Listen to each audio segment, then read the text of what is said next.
Welcome students and my dear parents. JW 2025 examination CBT examination computer based test. మీరు సిస్టంలో ఎలా exam రాయాలనేది ప్రతి ఒక్కరూ కంపల్సరీగా ఈ డెమో చూడండి. అప్పుడే మీకు ఎగ్జామ్ ఎలా రాయాలని అర్థమవుతుంది. మీకు డిస్క్రిప్షన్లో లింక్ కూడా ఇస్తాను, మీరు కూడా ప్రాక్టీస్ చేయొచ్చు. మీరు ఇలా లింక్ ఓపెన్ చేసిన తర్వాత జేఈ మెయిన్స్ అని సెలెక్ట్ చేసుకోండి. నెక్స్ట్ పేపర్ అనేది మీకు ప్రీవియస్ పేపర్స్ ఏవైనా ఇక్కడ అవైలబుల్గా ఉంటాయి, ఏదో ఒక పేపర్ సెలెక్ట్ చేసుకోండి. మీకు డెమో కోసం కాబట్టి స్టార్ట్ మార్క్ టెస్ట్ పైన క్లిక్ చేసేయండి. కంపల్సరీగా ప్రతి ఒక్క స్టూడెంట్ సిబిటి ఎగ్జామ్ ఎలా రాయాలనేది తెలుసుకోవాలి.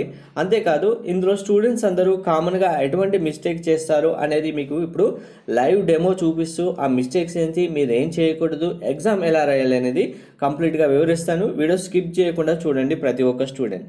సో ఫస్ట్ మనం ఎగ్జామినేషన్ సెంటర్కి వెళ్ళగానే మీకైతే సిస్టమ్ అలాట్ చేయడం జరుగుతుంది. అక్కడ ఇన్విజిలేటర్ ఎవరైతే ఉంటారో మీరు ఏ సీట్ అలాట్ చేయడం జరిగిందని చెప్తారు. సిస్టమ్ అనేది మీరు వెళ్ళి కూర్చుంటారు. కూర్చున్న తర్వాత సిస్టంలో మీకైతే ఇలా డిస్ప్లే ఉంది కదా, ఇలా డిస్ప్లేలో same me name and photograph అయితే రావడం జరుగుతుంది.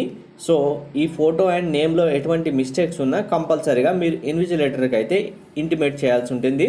99% ఎవరికి మిస్టేక్స్ అయితే రావు. ఇన్ కేస్ 1%లో ఎవరికైనా మిస్టేక్ వచ్చి ఉంటే కంపల్సరీగా ఇన్విజిలేటర్కి ఇంటిమేట్ చేయాలి. ఫస్ట్ థింగ్ మీరు చేయాల్సింది ఇది. ఎగ్జామినేషన్ హాల్కి వెళ్ళి సిస్టమ్ అలాట్ చేసిన తర్వాత ఫస్ట్ వెరిఫై చేసి దీన్ని చెక్ చేసుకోవాల్సి ఉంటుంది. ఇంపార్టెంట్ అప్డేట్ ఫర్ ఎవ్రీవన్, ఫ్రీగా వాట్సాప్లోనే మీరు జేఈ మెయిన్స్ ఎగ్జామినేషన్ సంబంధించి కంప్లీట్ ఇన్ఫర్మేషన్, మీ డౌట్స్ కూడా క్లారిఫై చేసుకోవచ్చు. కాలేజ్ దోస్త్ టీం వాళ్ళు ఫ్రీగా వాట్సాప్లోనే అన్ని డీటెయిల్స్ ప్రొవైడ్ చేయడం జరుగుతుంది. JEE mains update, resources, syllabus, ఇంకా అన్ని డీటెయిల్స్ ఇందులోనే ఫ్రీగా వస్తాయి. మీకు డిస్క్రిప్షన్ లింక్ ఇచ్చాను, లింక్ పైన క్లిక్ చేసి జేఈ మెయిన్స్ సెలెక్ట్ చేసుకుంటే చాలు. మీకు కావాల్సిన important dates, syllabus, weightage, concept, books, PYQs, marks versus percentage, ఇలా ప్రతి ఒక్క ఇన్ఫర్మేషన్ అవైలబుల్గా ఉంది. అందరూ యూటిలైజ్ చేసుకోండి. దీన్ని చెక్ చేసుకోవాల్సి ఉంటుంది. నెక్స్ట్ మనకు అందులోనే లాగిన్ ఆప్షన్ సేమ్ ఇక్కడ ఉంది కదా, లాగిన్ యూజర్ నేమ్ పాస్వర్డ్ ఏదైతే ఉందో మీరు ఇక్కడ ఈ మనకు హాల్ టికెట్లో కానీ ఎక్కడ కానీ యూజర్ నేమ్ పాస్వర్డ్ రాదు. మీరు ఎగ్జామ్ హాల్లో కూర్చున్న తర్వాత ఇన్విజిలేటరే డైరెక్ట్గా మీకు యూజర్ నేమ్ పాస్వర్డ్ ఏంటి అనేది టైం అయిన తర్వాత చెప్పడం జరుగుతుంది. మనకు టైం రన్ అవుతుంది కదా, ముందుగానే ఎగ్జామ్ హాల్కి అలౌ చేయడం జరుగుతుంది కాబట్టి ముందు ఇవ్వరు. టైం అవుతున్నప్పుడు టైంకు ఏ టైంకి ఇవ్వాలో మనకు 15 minutes 10 minutes బిఫోర్ అనేది వాళ్ళు ఎగ్జాక్ట్ టైంలో ఇవ్వడం జరుగుతుంది. ఇచ్చిన తర్వాత యూజర్ నేమ్ పాస్వర్డ్ ఎంటర్ చేసి లాగిన్ అని క్లిక్ చేయాలి. క్లిక్ చేసిన వెంటనే మనకు ఇన్స్ట్రక్షన్స్ డిస్ప్లే వస్తాయి. ఇన్స్ట్రక్షన్స్లో మెయిన్గా ఇక్కడ సింబల్స్ అండ్ కలర్స్తో ఉన్నాయి కదా 5 ఆప్షన్స్, ఇవి మెయిన్ ఇంపార్టెంట్ ప్రతి ఒక్కరికి. First one square symbol, you have not visited the question, మనం క్వశ్చన్ ఇంతవరకు చూడలేదు. Second, you have not answer the question, అంటే మనం క్వశ్చన్ చూసాం కానీ ఆన్సర్ నాకు తెలియదని వదిలేసాం. Third one, you have answer the question చూసాం, క్యాల్కులేట్ చేసాం, లేదు అంటే ఆన్సర్ తెలుసు, ఆన్సర్ ఇచ్చేసాం. తర్వాత fourth and fifth option main important. ఇక్కడ ఈ సింబల్ అనేవి స్క్వేర్ సింబల్ విత్ కలర్ ఉంది కదా, ఇక్కడ ఒక డాట్ మార్క్ మనకు ఉంది కదా, ఇవే మెయిన్ ఇంపార్టెంట్. ఈ 2లో చాలామంది స్టూడెంట్స్ మిస్టేక్ చేస్తారు. ఏంటి అనేది చూడండి, మీకు మళ్ళీ క్వశ్చన్ టైంలో కూడా చూపిస్తాను. You have not answer the question but have marked the question for review, అంటే మనం ఆన్సర్ చేయలేదు, జస్ట్ మార్క్ చేసామంటే. అంటే ఇప్పుడు మనం క్వశ్చన్ పేపర్ చూస్తున్న టైంలో ఈ ఆన్సర్ నాకు వచ్చో రాదో తెలియదు కానీ టైం వేస్ట్ అవుతుంది, తర్వాత చేద్దాంలే టైం ఉంటే 3 hours తర్వాత మనకు ఏమైనా క్వశ్చన్స్ అయిపోతాయి కదా, అన్ని క్వశ్చన్స్ అయిపోయిన తర్వాత టైం ఉంటే చేద్దాం అనుకుంటామంటే ఇక్కడ జస్ట్ మార్క్ చేస్తే అయిపోతుంది. ఈ ఆన్సర్ అనేది ఈ మార్క్ చేస్తే దీన్ని ఆన్సర్గా కన్సిడర్ చేయడం జరగదు. ఒకవేళ మిస్టేక్ అయినా మనకు నెగిటివ్ మార్క్సింగ్ పడవు. లేదు ఇక్కడ ఫిఫ్త్ ఆన్సర్ చూడండి, the question answered and marked for the review will be considered evaluation.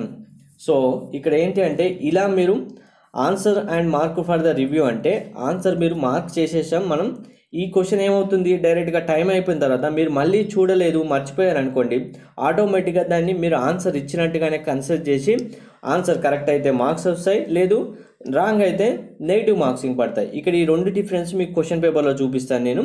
Instructions అన్నీ చదివిన తర్వాత మీరు ఏం చేస్తారంటే ఇలా కిందికి స్క్రోల్ చేస్తే ఒక చెక్ బాక్స్ వస్తుంది, డైరెక్ట్గా దీన్ని టిక్ చేసేస్తే సరిపోతుంది. టిక్ చేసిన తర్వాత ప్రాసెస్ అని క్లిక్ చేయాల్సి ఉంటుంది. మనకు టైం అవ్వగానే ఇంకా స్టార్ట్ చేయండి అని వాళ్ళు చెప్పడం జరుగుతుంది ఇన్విజిలేటర్. ప్రాసెస్ అని క్లిక్ చేయగానే ఆటోమేటిక్గా ఇంకా మనకు 3 hours టైం సెకండ్స్తో పాటు రన్ అవుతుంది. మీకు టైం డిస్ప్లే వచ్చేస్తుంది, ఇక్కడ డైరెక్ట్గా టైం రన్ అవుతూ ఉంటుంది. టైం రన్ అవడంతో పాటు మనకు క్వశ్చన్స్తో పాటు ఇప్పుడు మనకి ఏవైతే కలర్స్ ఇవ్వడం జరిగిందో కలర్స్తో ఇక్కడ చూడండి save next, save and mark for review and next. Only ఇక్కడ చూడండి save and mark for review అంటే క్వశ్చన్ సేవ్ అవుతుంది, అది ఆటోమేటిక్గా మళ్ళీ మనం చూడకపోతే ఆన్సర్గానే కన్సిడర్ చేస్తారు. మనకు కరెక్ట్ ఆన్సర్ అయితే మార్క్స్ వస్తాయి, లేదంటే లేదు నాకు ఒకవేళ మళ్ళీ తర్వాత చూస్తాను నేను కానీ ఆన్సర్గా సెలెక్ట్ చేయొద్దు అనుకుంటే mark for review and next click చేస్తే సరిపోతుంది. అండ్ ఇక్కడ మీరు బ్యాక్ వెళ్ళాలనుకుంటే బ్యాక్ బటన్ ప్రెస్ చేస్తే అయిపోతుంది. నెక్స్ట్ క్వశ్చన్కి వెళ్ళాలంటే నెక్స్ట్ క్వశ్చన్ క్లిక్ చేస్తే సరిపోతుంది. దాంతోపాటు ఇక్కడ మనకు చూడండి ఇప్పుడు క్వశ్చన్స్ నాట్ విజిటెడ్, తర్వాత ఎన్ని మార్క్ ఫర్ రివ్యూ చేసాం, ఎన్ని ఆన్సర్ చేసాం, ఎన్ని ఆన్సర్ చేయలేదని ఇక్కడ మనకు డిస్ప్లేలో ఉంటాయి. దాంతోపాటు మనకు 90 క్వశ్చన్స్ ఏవైతే ఉంటాయో 90 క్వశ్చన్స్ కంప్లీట్గా డిస్ప్లే వస్తుంది. ఇక్కడ మీరు ఏ క్వశ్చన్ కావాలంటే ఆ క్వశ్చన్ సెలెక్ట్ చేసుకోవచ్చు. ఇప్పుడు ఆప్షన్స్ ఎలా ఇస్తారు మనం అనేది మీకు క్లారిటీ ఇస్తాను చూడండి. ఇప్పుడు సపోజ్ ఫస్ట్ క్వశ్చన్ ఉంది, ఇక్కడ ఆన్సర్ సెలెక్ట్ చేశారు మీరు కరెక్ట్ ఆన్సర్, అప్పుడు ఏం చేయాలి సేవ్ అండ్ నెక్స్ట్ క్లిక్ చేయాలి. ఒకవేళ కరెక్ట్ ఆన్సర్ 100% అనుకుంటే. Next in case answer select చేసాం కానీ మళ్ళీ మనం చూసిన తర్వాత ఇది రాంగ్ ఆన్సర్ అని మీకు తెలిసింది అనుకోండి, క్లియర్ అనే ఆప్షన్ క్లిక్ చేసి మళ్ళీ నెక్స్ట్ ఏదైతే కరెక్ట్ ఆన్సర్ ఉంటుందో అది సెలెక్ట్ చేయాలి. అప్పుడు మళ్ళీ సేవ్ అండ్ నెక్స్ట్ క్లిక్ చేయాలి. తర్వాత ఇప్పుడు మీరు ఆన్సరు సపోజ్ ఇక్కడ ఆన్సర్ సెలెక్ట్ చేశాను, ఈ ఆన్సర్ నాకు ఇంకా డౌట్గా ఉంది, నేను వెరిఫై చేసుకోవాలి అంటే 90% ఆన్సర్ కరెక్టే కానీ ఒకవేళ టైం ఉంటే చూస్తాను, మళ్ళీ లేదు అనుకుంటే లేదు అంటే ఏం చేయాలి save and mark for review click చేయాలి. లేదు ఇక్కడ ఆన్సర్ నాకు పూర్తిగా ఇంకా 40% 50% డౌటే ఉంది, కరెక్టో కాదో తెలియదు కానీ మళ్ళీ వెరిఫై చేస్తాను అన్ని క్వశ్చన్స్ అయిపోయిన తర్వాత అంటే జస్ట్ ఆన్సర్ సెలెక్ట్ చేసుకొని mark for review and next click చేస్తే ఇప్పుడు ఏమవుతుంది ఈ ఆన్సర్ అనేది మనకు కన్సిడర్ చేయబడదు 3 hours టైం తర్వాత. డైరెక్ట్ ఏమవుతుంది ఇది ఆన్సర్గా సెలెక్ట్ చేసుకోరు, దాన్ని ఒకవేళ మనకు మిస్టేక్ అయినా కూడా నెగిటివ్ మార్క్సింగ్ ఏం పడవు. ఇక్కడ ఇప్పుడు చూడండి ఇక్కడ మనకు ఆల్రెడీ ఇక్కడ ఆన్సర్డ్ 2 ఆన్సర్స్ చేసాం మనం. మార్క్ ఫర్ రివ్యూ అంటే ఓన్లీ ఆ క్వశ్చన్ మార్క్ ఫర్ రివ్యూగా పెట్టాం, మళ్ళీ మనం చేయలేదు. నెక్స్ట్ ఇక్కడ చూడండి answered and mark for the review అంటే క్వశ్చన్ మనం చూసాము, మనకు 90% 80% రైట్ అవుతుందని ఎక్స్పెక్ట్ చేస్తున్నాం కాబట్టి answered and mark for the review. ఇక్కడ డిస్ప్లేలో కూడా చూడండి ఏ క్వశ్చన్ మనం ఆన్సర్ చేసాం, ఏ క్వశ్చన్ ఆన్సర్ చేయలేదు, ఏ క్వశ్చన్ మార్క్ ఫర్ రివ్యూ పెట్టాం, ఏ question answered and mark review పెట్టాం అనేది కూడా కంప్లీట్గా 90 క్వశ్చన్స్కి మనకి ఇలా డిస్ప్లే కూడా రావడం జరుగుతుంది. సో ఇలా ప్రతి క్వశ్చన్ సంబంధించి మీరు చూసుకోవచ్చు.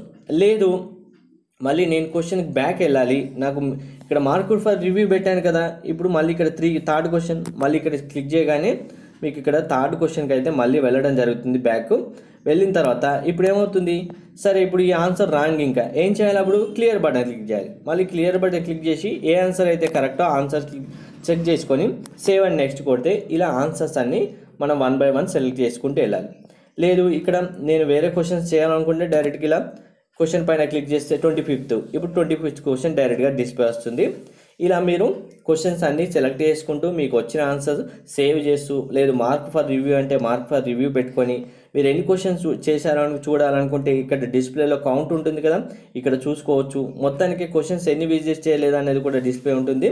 ఇలా చూసుకుంటూ ప్రతి ఒక్కరూ కరెక్ట్గా ఎగ్జామ్ అటెండ్ చేయడానికి ట్రై చేయండి. సో మీరు కూడా మార్క్స్ టెస్ట్ ఎలా ప్రాక్టీస్ చేయాలనేది కూడా నేను ఇప్పుడు చూపిస్తాను. డిస్క్రిప్షన్లో లింక్ ప్రొవైడ్ చేస్తాను మీకు. డైరెక్ట్గా లింక్ ఓపెన్ చేసిన తర్వాత ఏం చేయాలంటే ఇది మనకు అఫీషియల్గా NTA సైట్లోనే ఇవ్వడం జరిగింది. సో సైట్ లింక్ డిస్క్రిప్షన్లో ఇస్తాను నేను. ఓపెన్ చేసిన తర్వాత ఏం చేస్తారంటే మనకు ఇక్కడ చూడండి సెలెక్ట్ చేసుకోవాలి. JEE మెయిన్స్ కాబట్టి JEE మెయిన్స్ సెలెక్ట్ చేసిన తర్వాత పేపర్ అనేవి మనకు ఇక్కడ 2020కి సంబంధించిన ఎగ్జాంపుల్ పేపర్స్ ఇచ్చారు. మీరు ఈ పేపర్స్ మార్క్ టెస్ట్గా చేసుకోవచ్చు, ప్రాక్టీస్ కోసం కూడా చేసుకోవచ్చు. మనకు 2020లో 75 క్వశ్చన్స్ వస్తాయి కాబట్టి అప్పుడున్న పేపర్ ప్రకారం 75 క్వశ్చన్స్ డిస్ప్లే వస్తాయి, మీరు కన్ఫ్యూజ్ అవ్వద్దు. మనకు 2020లో 90 క్వశ్చన్స్ రావడం జరుగుతుంది న్యూ పేపర్ ప్యాటర్న్ ప్రకారం. డైరెక్ట్గా ఏ క్వశ్చన్ పేపర్ మీరు ప్రాక్టీస్ చేయాలనుకుంటే ఆ క్వశ్చన్ పేపర్ సెలెక్ట్ చేసుకొని స్టార్ట్ మార్క్ టెస్ట్ అని క్లిక్ చేయండి. డైరెక్ట్గా ఇప్పుడు నేను చెప్పినట్టుగా ఇండివిజువల్గా డిస్ప్లే వస్తుంది. మీరు ఇలా ప్రాక్టీస్ చేయండి. ప్రతి ఒక్కరు ఏమైనా డౌట్ ఉంటే కామెంట్ చేయండి. Thank you.